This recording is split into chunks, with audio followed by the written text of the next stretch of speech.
Good morning, good afternoon, good evening. Welcome to the YouthLead webinar series. I'm Maria Brindelmeyer, the Senior Knowledge Management Specialist and YouthLead Coordinator with the Youth Power Learning Project at Making Sense International. Before we get started with our speakers for today, a few housekeeping instructions. Please help share the information more widely on Twitter and Facebook and Instagram, and you can see our hashtags and handles above. The slides and the recording will be shared on youthlead.org after the webinar. On today's webinar and other webinars, you'll get to know our team members.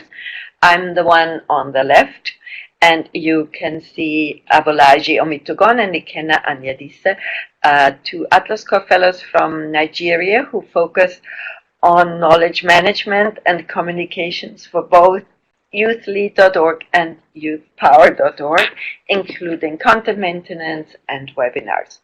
Nilima Raut, the second from the left, is the project manager for YouthLead and also an Atlas Core Fellow from Nepal. YouthLead is a component of the Youth Power Learning Project, and Youth Power Learning is focused on sharing knowledge, learning, tools, and best practices, and what works in positive youth development with the broader development community and with youth. We have defined positive youth development as containing 4 components. Youth should have assets, that could be skills or funding, should have the ability to leverage those assets, that means agency, and the ability to contribute to positive change for themselves and their communities. And youth should also be surrounded by an enabling environment that supports them. Until last year, Youth Power Learning's main focus was on youth supporting organizations, for example, organizations that were implementing youth programs or doing research about youth programs. But the focus had not been on youth themselves as a target audience for the website. With YouthLead, which was launched at the World Bank's Youth Summit in December 2018, the focus is on young change makers 15 to 35 years old. So let me hand it over to Nilima. Nilima, tell us a little bit more about YouthLead. Thank you, Maria. The vision for YouthLead is to become the global hub for young change makers aged 15 to 35, enabling them to maximize their impact through networking, mentoring, and accessing information. The platform offers a great opportunity for youth, different countries, different networks, to inspire and learn from each other, connect beyond their traditional circles, and benefit from many diverse resources and information. And with Google Translate on every page, it is available to a larger group of youth. We have selected over 20 young change makers as YouthLead ambassadors. The ambassadors are sharing information about YouthLead with their networks and increasing engagement with YouthLead through discussion groups, social media, and now also by sharing their experiences through webinars. In addition to selecting the YouthLead ambassadors, we are also organizing campaigns. For example, a photo contest and a video contest. We are organizing campaigns, mini campaigns by topic, example on mental health or peace building with relevant resources. And we are organizing webinars, some led by ambassadors, some by YouthLead sponsors. We have over 20 sponsors that are collaborating on YouthLead. Now, let me hand it over to today's host of the webinar. Good morning, good afternoon, everybody, good evening. Yeah, it's Balaji here on the YouthLead team, and thank you for joining us again. Today's webinar title is Leading Societal Change by Supporting Local Artisans. And we're excited and super delighted to have one of our YouthLead ambassadors with us in person of Purvi from Nepal. Purvi she's an entrepreneur, leading local artisanship in Nepal, in creating youth empowerment and youth engagement in Nepal. So I'll be handing over to Purvi, who will be doing a more detailed introduction about our project and our work in Nepal and how she's empowering local artisans in Nepal. Hi, Purvi. Hi everyone, so I'm Purvi and I'm from Nepal. I'm a product designer, and the topic that I've been presenting today is leading societal change by supporting local artisans. So I feel that the main focus is youth participation in creating healthy economic opportunities using copper craft, and the areas of my interest are health and entrepreneurship. Basically, we all know that copper is an essential trace of mineral and it's very important to the human body. It is found in all body tissues and plays a vital role in making RBC, that is the red blood cells. So basically, copper is very important for a range of bodily functions. Uh, Copper deficiency is rare, but except in specific conditions such as Menkes disease. So basically, I am using copper utensils. I will be talking about how using copper utensils to store water and drink could actually provide health benefits to us, and also at the same time, I would be talking about my project on creating copper craft utensils. Art and handicraft industry of Nepal and would like to bring out their skills to the world, and also at the same time highlight the health benefits that one can get using copper utensils. So about my project, that is youth participation in creating healthy economic opportunities using copper craft. So the copper utensils are an important part of the Nepalese culture and tradition, and they've been used from generations to generations.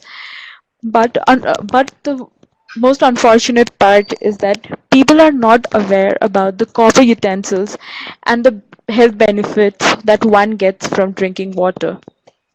So the YouthLead ambassadors should care about this issue, as many people who are youth lead ambassadors are actually working in field of area, and they could actually aware people about using these utensils that could solve a lot of health issues that people around the globe face.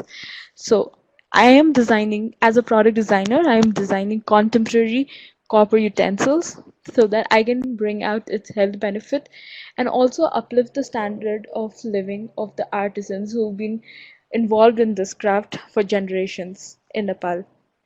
So 11 reasons why you should drink water in copper vessels.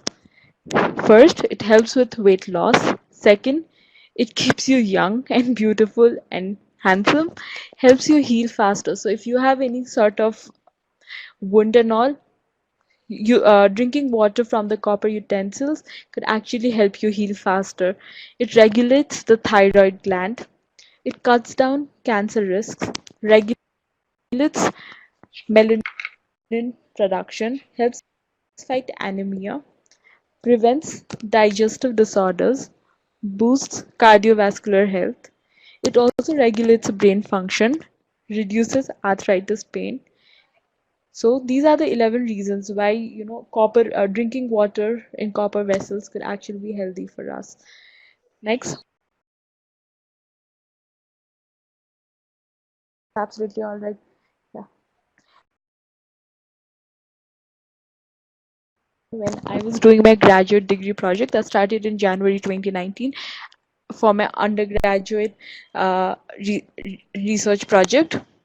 So I was trying, the project revolved around creating products which had cultural value. So I had to imbibe the Nepalese culture and create products that were contemporary and aesthetically appealing in looks. I'm trying to connect with clusters who are involved in making copper utensils. As of now, I've only been able to work with one cluster which has 10 people. Uh, this is just the project is at a very start stage, just at the beginning. I believe that storing water in a copper utensil overnight and drinking it the next day could have a lot of health benefits. As I just discussed previously, that uh, previously the 11 benefits, but there are more benefits that a person gets by drinking water that has been stored in a copper utensil overnight.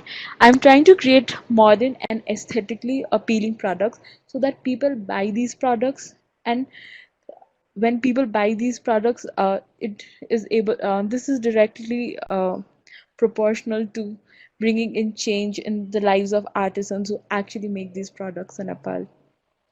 So my product journey and milestone: when I started off for my graduate degree project, it was just for the degree project to complete my degree and for my exams. But then eventually I understood how important it is to bring awareness about the health benefits that we could have using copper utensils. I also understood and got to know more about the artisans who work in this industry, how they've not been able to gain that recognition around the globe that they should be getting, because what they've been doing is one of a kind, and not a lot of people could actually do. People who've been involved in this industry have been doing this for generations. So each generation passes on to the other generation this unique method of doing, I mean, this unique method of creating copper products. How do I want to create value? Is basically, I, as a product designer, I'm trying to create aesthetically appealing products. So I take inspiration from the Nepalese utensils and give them a unique touch, contemporary touch, so that people want to buy this product. And at the same time, I want to create an awareness about the health benefits that is related to this. Good practices, success, and challenges. So when I start, I create designs on my own, using inspirations from the culture, or take some inspiration from the internet or others, and then take help from these artisans for fabrication. I still face a lot of challenges due to lack of enough resources and platform for the same. So, for example, as a designer, I've been trained of creating three. I do most of my work on 3D softwares like AutoCAD or SolidWorks or Fusion 360, and extract such engineering drawings and give to these people. This is how I started, but then I slowly understood that people who've been working in this industry are not well educated, and they follow traditional practices, so they do not know much about how they should be understanding, or how the product should look like, how they're supposed to read the measurement, what the front view or the side view would mean. Although this was a challenge that I faced initially, I did not give up. Instead, I spent time making them understand so that they could also work. So I even gave them 3D views, the rendered ones, so that they could look at it and understand how they should be fabricating the product. Successes: so I've just been able to work with one cluster of copper artisans who are 10 members, and I'm still trying to figure out the right opportunities and the right platform so that I could expand this all over Nepal. What are the challenges? There are a lot of challenges, because coming back to Nepal after studying in India and then trying to do something like this was not very easy. To give people have been more interested in creating one type of product line which they've been doing for generations now. The one problem that I actually faced was a platform where I could actually sell these products, where I could highlight the health benefits, where people were ready to understand and know. I'm also looking for the right place where I could actually sell these products, highlight the importance of the artisans. Artisans who work so hard to make these products have not even got recognition. People do not recognize what their talent and their skills are. So fair trade practices in this industry is very important. My advice to my peers are: first, focusing on creating value. Health is wealth, and it's very important we focus on using products that provide health benefits. Also, research well for funding and platform that will give visibility to my project well. The role of Youth Lead. As a member of this Youth Lead platform, uh, I am looking for assistance so that I could make this project a global project and get funding for the same too. How can Youth Lead peers help me? Youth Lead is a great platform to uh, network and meet a lot of new people. Youth Lead peers could highlight the work these artisans do. If somebody is associated with fair trade practice organization, they could help me get associated with them. People working in health related areas could use copper utensils or talk about the benefits. Also, if somebody is interested, they could talk about these products or help me Thank with you, the Purvi. sales. Thank you for the If there presentation. are any questions, We have some questions here already, please and let me we'll be know. asking those questions directly.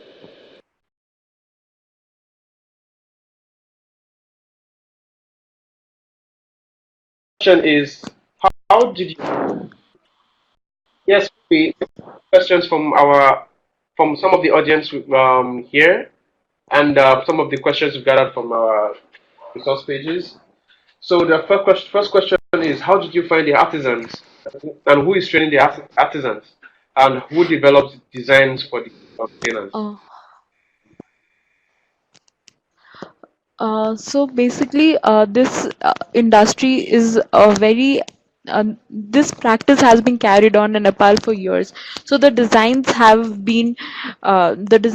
the artisans actually create have been carried on for generations now. So it's the same kind of products and it's the same kind of designs. So there is this one market here in Kathmandu itself, which is the capital city of Nepal. If you go to that market, you'll get to see same designs in every other shop. That's because it's a very common design and everybody does it.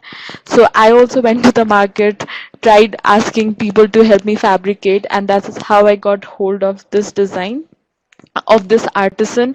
And then when I started working with him further, that's how I got hold of the cluster that he's a part of.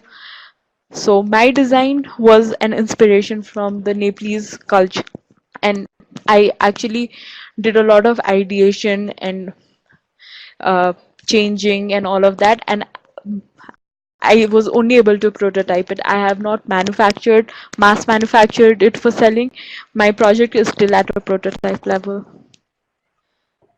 Mm, thank you. Thank So you. the second question is, um, what kind of impact would you say your activities has had in your local communities, or what impact do you envisage that your project would have also in your local community? So so this person, the cluster of artisans that I work with, they're not from Kathmandu, but they stay in the villages near Kathmandu, which is almost 2 to 3 hours drive. So when I started working, initially it was a problem of communicating the design properly, because I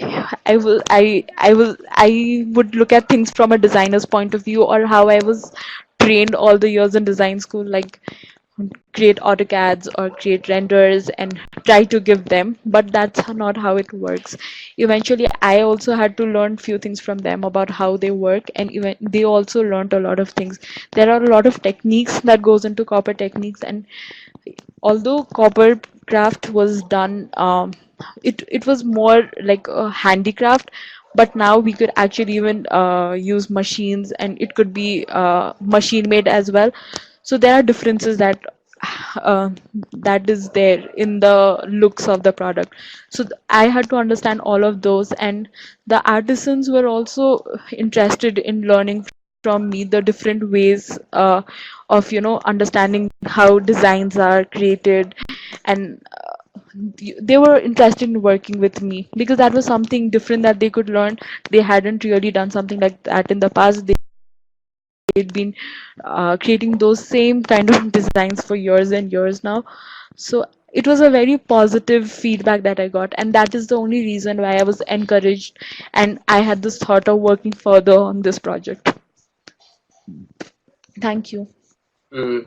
And Purvi, in terms of technology, how have you been able to incorporate technology into your design work, and how have you been also been able to transfer such knowledge, to local artisans within your community?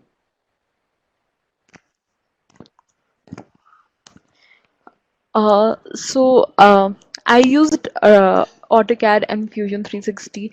I mean, mainly Fusion 360 because you could actually create those AutoCAD drawings also from it.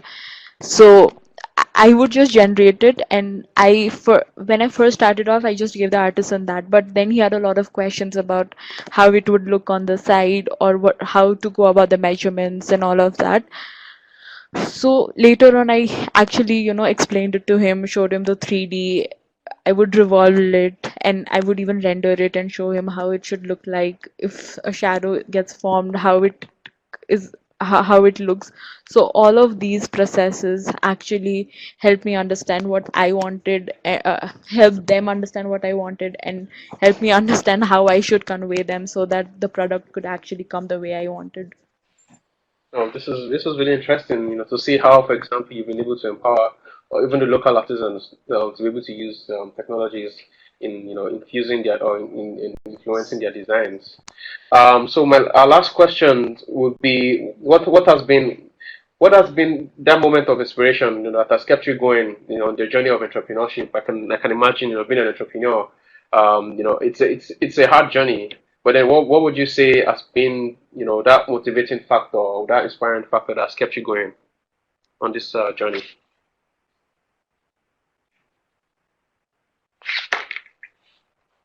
So, Hello?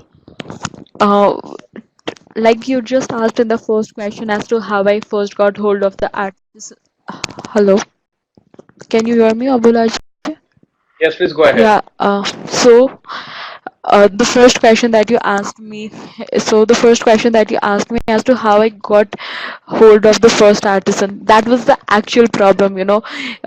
First was to get hold of an artisan, request them, or get them to agree to actually prototype the design was one whole process, but it took time. But once I succeeded in actually making them believe that they could also do it and I would help them, uh, that is, and all the learnings that I learned from them, they learned from me, and the kind of relationship that got developed, that give and take, that is when I got motivated on working this project further. At the beginning, with no one wanting to prototype my product, I had actually lost all hopes. It was very difficult for me. I could not understand or think of what actually has to be done.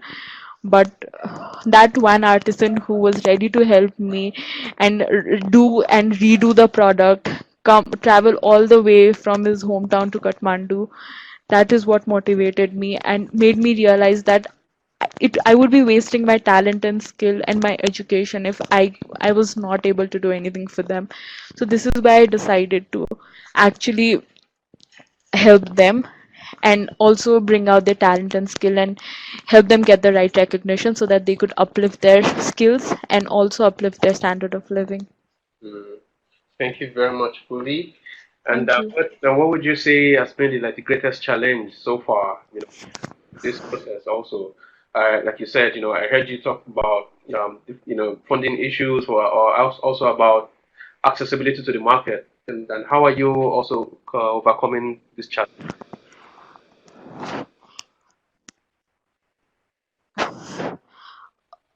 So at this stage, as I said, my project is at a very prototyping level.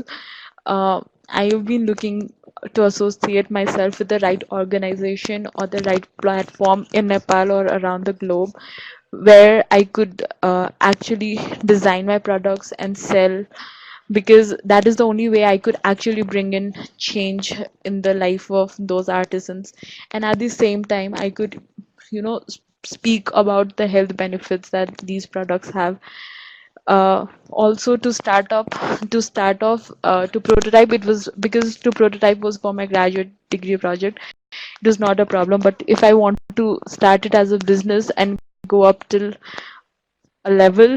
Obviously, I'm looking for the right fundings so that I can actually create a system where things are done in a more systematic way, and people are given the right recognition, people are given the right skills, people are trained, the materials are used properly. So I'm looking for the right opportunities to actually start this as a full-fledged business. Thank you very much, Purvi. Thank you for this interesting work you're doing in empowering local people, artisans, and creating even employability in your country. Thank you very much, Purvi. Thank you. If you have not yet joined YouthLead.org, we encourage you to do so. This will enable you to network with other young change makers and join discussion groups. As a member, you can also post content, example, resources, blogs, short videos, events, funding opportunities, and you can join discussion groups. You can also post your projects to get more visibility for them. And for every contribution, you earn points and will earn badges based on those points. Every month, members also get the new Youth Lead newsletter, which highlights young change makers. You can also follow us on social media, Twitter, Facebook, and Instagram. And above all, reach out to the speakers and continue the discussion about this topic in the Youth Lead discussion group. Before we close, we want to thank the many sponsors on Youth Lead. In addition to funding, they contribute resources and youth networks to the platform. You will hear some of them on future webinars. And last but not least, we thank you for joining us. We hope you will join our next webinar in about 2 weeks. Check the events on YouthLead for new announcements. And as we said in the beginning, the slides and the recording will be made available to all of you on youthlead.org and sent to all registrants. We hope to see you next time. Thank you.